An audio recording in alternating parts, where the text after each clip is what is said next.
Many of these young activists, the woman on the bridge crying, which you posted on Twitter a few days ago, Greta Thunberg, of course, specifically base their concern for the planet on their supposed altruism, their supposed empathy, do-goodery. But as you explain in the article, and I found this fascinating how you delved into it, they behave in ways that tend to suggest they're actually motivated by personality traits that are the polar opposite of altruism and empathy. What are we actually witnessing when we're subjected to these very public, performative outbursts by these seemingly very privileged climate change activists? Sure. Well, I think the intuitive response a lot of people have, which is that these are narcissists, is correct and supported by a large body of psychological research. So narcissism is characterized by really two factors. One is entitlement, the sense that I deserve attention. Narcissists are motivated, they're attention addicts. They're just about getting what we call narcissistic supply. And by the way, it's good or bad. And so it's not just that they want praise, they want attention. So if that's negative attention, they're happy with it. And so I document how they say, when journalists say, you're really making everybody mad, nobody likes you, they say, that's okay. And that's a typical narcissistic response. The other part of narcissism is grandiosity. It's the sense in which I'm super important. I part of the reason I got so interested in narcissism, my first article was called Narcissism of the Apocalypse, was, humans have been around, however you define humans, somewhere between 200,000 and 2 million years.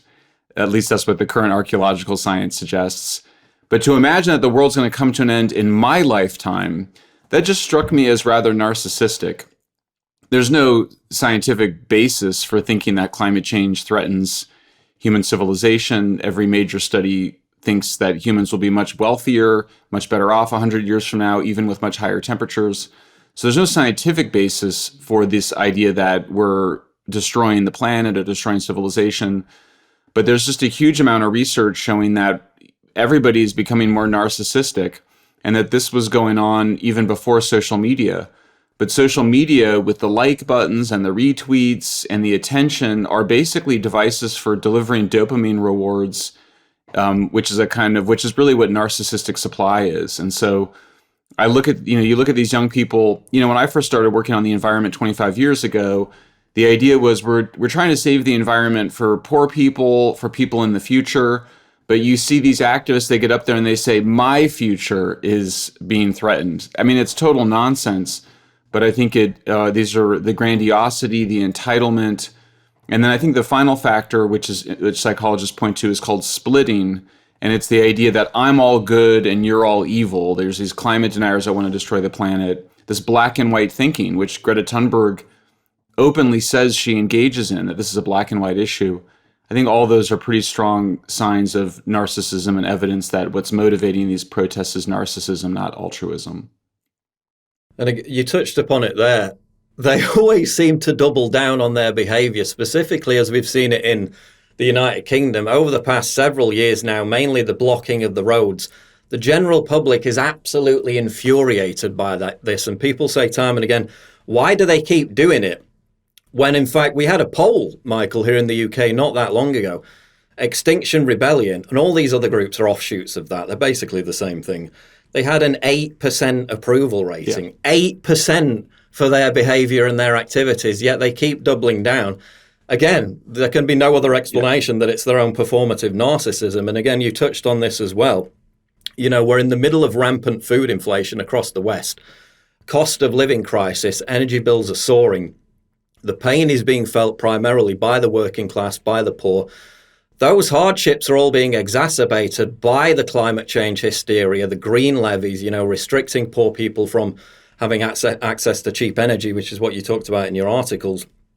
Global warming alarmism is clearly a preoccupation of the privileged upper middle class. But then Greta gives this interview this week, actually, where she claims her biggest adversaries are, quote, heterosexual, cis, white, privileged, middle-aged men. Yet 9 times out of 10, and I've been watching these videos for 2-3 years now, when members of the public are seen hauling away these climate change protesters when they block roads. By the way, I went to numerous anti-vaccine mandate, anti-lockdown protesters. As soon as any of those protesters blocked major roads in central London for 5 minutes, they sent in the riot cops to crack heads. They give these people counselling and cups of tea. But the point that I'm making is the people, the members, general public hauling these climate change activists away in the street are very clearly, most of them, working class, and in London especially, non-white, from all the videos that I've seen. So in terms of, class and socio-economic standing, who will suffer most if the Greta Thunbergs of the world get their way? Yeah, I mean, I think that there's so much going on in this. There's obviously psychiatric disorders in the form of pathological narcissism or malignant narcissism among the climate change activists. There's also a class war going on. So you have to remember that Europe produced 3 times more natural gas than Russia exported to Europe just 15 years ago. The climate activists, some of whom we believe, and the Secretary General of NATO and Hillary Clinton said, were being funded by Putin, they shut down natural gas production across Europe. Rishi Sunak, your new prime minister, just announced that they weren't going to frack for natural gas. This is total madness. Europe is desperate for gas. It is, Britain is going to be the hardest hit. So the so-called climate change activists oppose the 2 technologies that Britain is in desperate need of, natural gas and nuclear power. If you had built nuclear power plants rather than all the stupid wind farms off the coast, then you would have reliable energy this winter and people would not have to go cold. This is definitely a class war by the elites against the working people of Britain, also against poor people in Africa. It's the climate talks are basically an elaborate justification for depriving poor countries of fossil fuels and being able to hoard those fossil fuels for the elites in rich countries, who then basically want to keep people down by denying them the fossil fuels. Greta Thunberg came out and said, it's not so much climate change that we have to worry about as capitalism. Well, so why are rich people against capitalism? Well, because they're kicking away the ladder. They already got their privilege. And so what they don't like about industrial capitalism is that it lifts other people up closer to them. So yeah, I mean, we saw a reaction. I put a photo in one of my articles of a South Asian immigrant in Britain who was one of the people dragging the white, upper middle class, educated protester off the road. Other scenes of working class Britons pulling people off the road. The police in Britain are failing to do their jobs. They need to not only get these people off the street right away, they need to arrest them, and they need to seek significant penalties through prosecution in order to deter more of these protests from occurring. When they allow these protesters to get off, with very minimal penalties, they're basically inviting more disruption.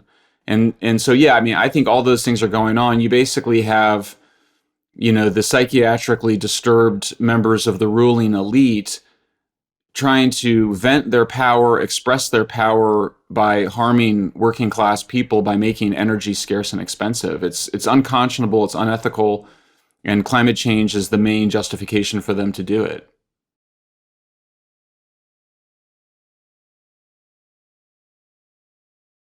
Get early access to videos, exclusive live streams, and personally DM me. You've seen how much I get demonetized all the time. Well, this is how you support me. By subscribing at pauljosephwatson.locals.com. Please click the link in the description.